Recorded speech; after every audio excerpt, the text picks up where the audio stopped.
Echo 7 here. Today I'm in my friend Cody's 2009 370Z, the one with the better motor, EQ37, and a 6-speed manual. I really don't know what to say about this car. It kind of does literally everything you want. I've been driving it now for about 25 minutes, and I really don't have any complaints besides a couple of blind spots, because the pillars back here are massive. Back window is rather small, but the car drives and handles phenomenally. The car is exactly what you would expect out of a coupe sports car that Nissan gives out that's not the GTR. Like, going around this corner here, you turn the wheel, that's exactly where you're gonna go. The suspension is dialed in perfect for a commuter sports car, a sports car you buy from the factory. There's no body dive, body roll. Braking is superb. You stop on a dime. Nissan upgraded brakes are in this thing. It's a pretty crazy good machine. And you just downshift from 6 to 4th. It flies.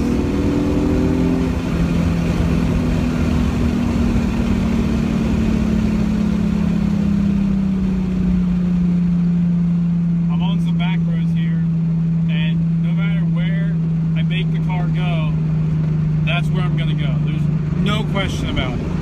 Unless you're doing absurd speeds in an absurd location that's just not safe, then that's when you'll crash. But if you're smart about it and listen to road signs just a little bit, you can have some fun and some twisties. And you will go exactly where you want to go. Also, to help you out with that, this car has the sport mode, which gives you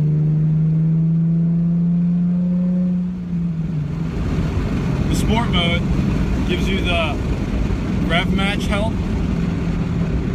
That feature, it was weird for me at first, because when I was coming from my Mustang, I really didn't know what to expect from that.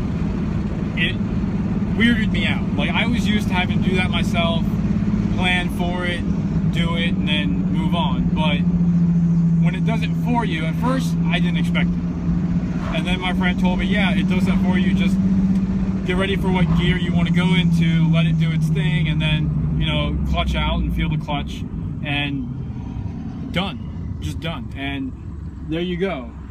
But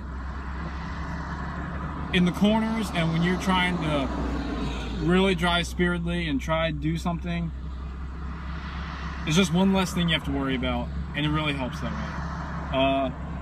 Like I said, at first it was weird for me, but it's probably one of my favorite things about this car now, is that it helps you out in that regard. It wants you to drive the car well.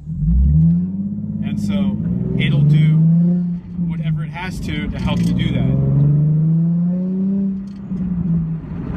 If you can hear the exhaust, which is pretty loud, yeah, that's not stock. He didn't get an NVIDIA pipe or any of the other Nissan 370 pipes out there that you can get.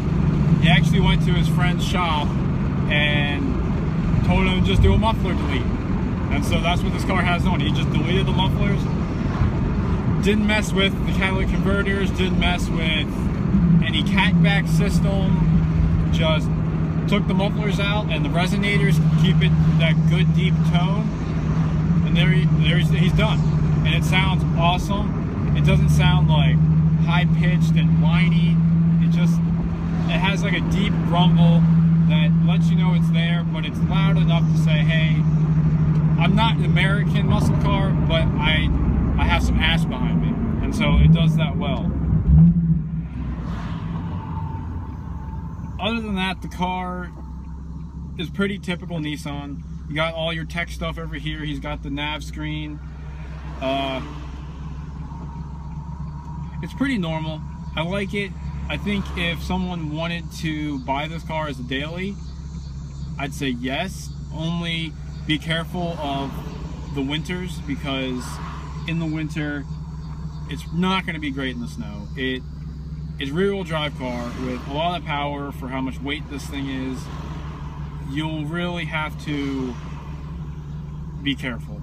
But if you live somewhere out west, California, Arizona, where snow is not a big issue for you, then I wouldn't worry about it too much, because you'll be able to drive your car whenever. He gets decent gas mileage out of this. He has to commute 50 miles a day to work and home. He does that fine. Depending on how you drive is how your gas will go. But if you drive smart and you cruise when you have to, and you drive for fun when you want to, you should be fine. Like right now, I'm cruising at 75, just under 3,000 RPMs. This motor revs up to about 7,500, which is a lot, but it does it well. So cruising at about 3,000, you're not burning a ton of gas in this car. It's not like a muscle car where once you get over 2,000 RPM, your gas mileage is going down. The gauge cluster is also something I like about this car, because most cars have the speedometer in the middle, so you're always worried about your speed. You look down, oh, how fast am I going? All those questions race through your head, and then you look to your left, you might see a cop. No, this car wants you to think about how much you're using it, because your RPM gauge, your tach, is right in front of you, and it's massive. There's 3 gauge pods here, and the RPM is right in the middle, and it's the biggest. And everything is clearly denoted. The RPM times 1,000, the sport mode you're in, the gear you're in, the needle is lit up. All the numbers are in perfect view for you. Like, if you don't know how fast you're going, your engine speed, then you need glasses. It's just that easy. But besides that, which is very nice, you have your speedometer on the right with your mileage, how many miles are on the car, and on your left you have, it's a weird gauge. It's got dots for your heat, your engine heat, and then dots for your fuel gauge, empty. Oh look, a Ford GT, that's cool. But it's got dots for your fuel and dots for your engine heat, and then there's a little LCD screen there. And on the LCD screen is where you'll see, right now it's at outside temperature, it's 82 degrees here in Maryland, but you can go through all of your settings here with these buttons and change a bunch of color stuff and settings and all this other stuff. But it's different because you'd expect another gauge pod, but there's not. But all in all, this car is a great car. The seats are very comfortable, suede inserts with leather on the outside. They're bolstered well for a sports car. You can just sit in, you feel comfortable, you won't move when you decide to drive all spiritedly. You just don't really have problems with this car. And I haven't heard of anyone who does have problems with this car. My friend's had this car for about 5 months now, almost 6 months, and he loves this car. He came from a V6 Challenger, and before that he had a Jeep. And this car is exactly what he wanted out of a sports car, hands down. Just everything with the braking and the cornering and the manual, the rev match, like anything you could want out of this car is exactly what he got. And if you wanted to get this car, I'd say do it, try it out, see if you like it. I'm a muscle guy myself, but I love this car. This car does everything I wanted to do, and I'm not even into the whole tuner scene.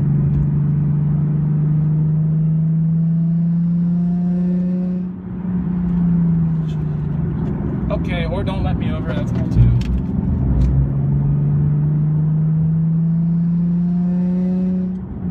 You just like 4th to 6th when you're getting on the highway like we are now, it's just, now you're cruising.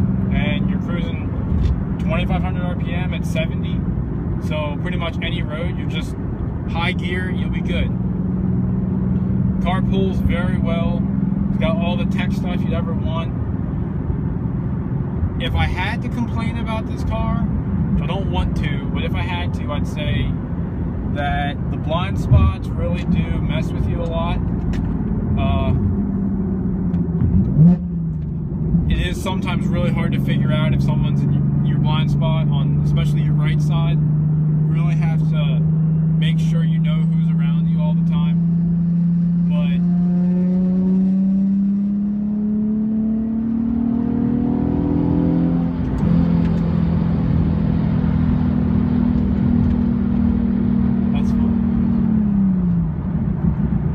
But yeah, you have to make sure you know who's around you, so you don't, because you don't want to like hit someone when you're merging or anything. That would be a bad day. Other than that, I don't know anything else about this car I have to complain about. The gas mileage is fine. You get a 6-speed manual. You get a powerful V6 engine. You get crazy good handling for a factory sports car.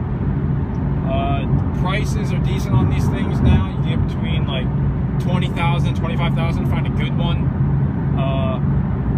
My friend found one with 54,000 miles on it. Good price. So good mileage, healthy car. This car is definitely what someone would want out of a sports car. Like I said, if you're looking into one of these, don't overlook this thing. It does everything great. You don't have anything to worry about. Just try it out and see what you like. But don't pass this one up. That's the thing. So let me know what you guys think. Any more questions you have, if I don't know, I'll ask him and I'll get back to you guys. But yeah, the 2009 Nissan 370Z is quite a machine. Try it out if you can. If you're looking into a sports car, don't pass it up. And like I said, like, let me know what you guys think, and I'll get back to you. I'll catch you in the next one. See ya.